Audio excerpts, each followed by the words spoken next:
I don't think anyone has felt the burden of the COVID-19 pandemic more than the labour market.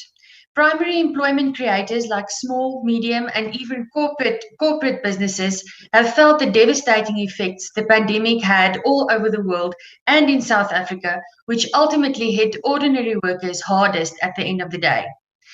And I fear the pressure felt by South African workers was only exacerbated by the Department of Labour's inability to deliver on its core mandate and the mandates of its different entities.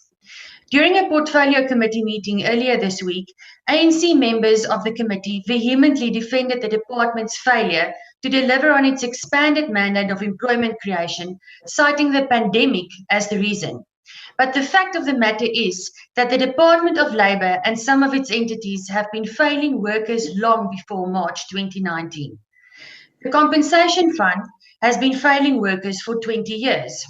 Switching from one inadequate system to the next, we recently heard oral representations on the Kweda Amendment Bill, and one after the other presenters who work with workers, medical service providers, and the fund on ground level complained about the inadequacies of the compensation fund system, its staff, its management, and lack of controls.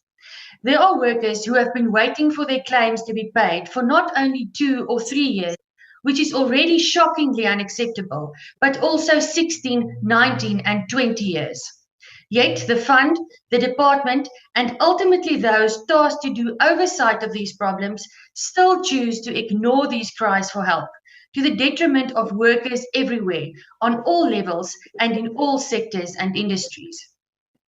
The Unemployment Insurance Fund, though trying their level best to get through the staggering numbers of TERS and other claims and to resolve complaints and queries amid allegations and incidences of fraud and corruption of the most egregious kind, are still not able to bring the relief that workers who are dependent on these payments so desperately need.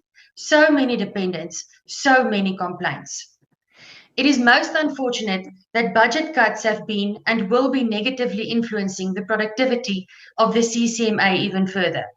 The CCMA, the only entity of the Department of Labour that is remotely functioning to the best of its abilities, has an enormous shortage of resources, with commissioners on the brink of burnout and no funds to appoint more.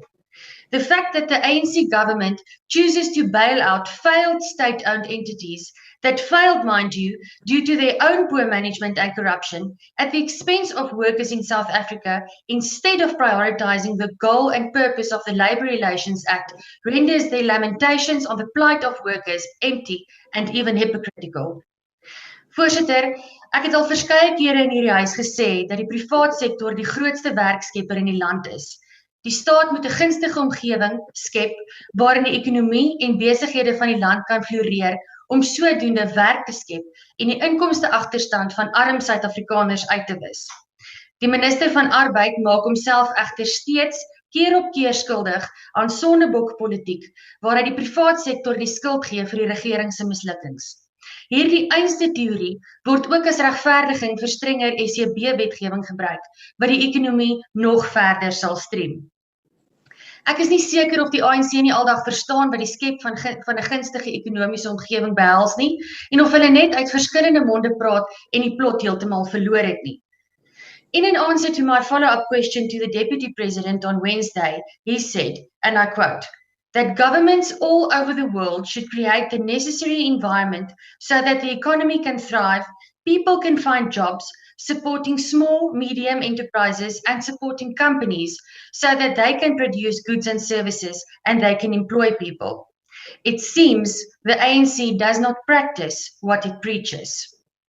The Department of Labour cannot deliver on its mandate as is. Further budget cuts will be detrimental to the core business of this department's entities. Our unemployment rate is staggering, the highest ever. We are going through a pandemic, which only highlighted the problems we have already. We can no longer afford to fund the skewed priorities of a failed ANC ideology.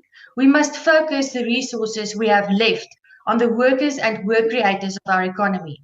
It is the only thing standing between the well-being of all South Africans and abject poverty and crisis. I thank you.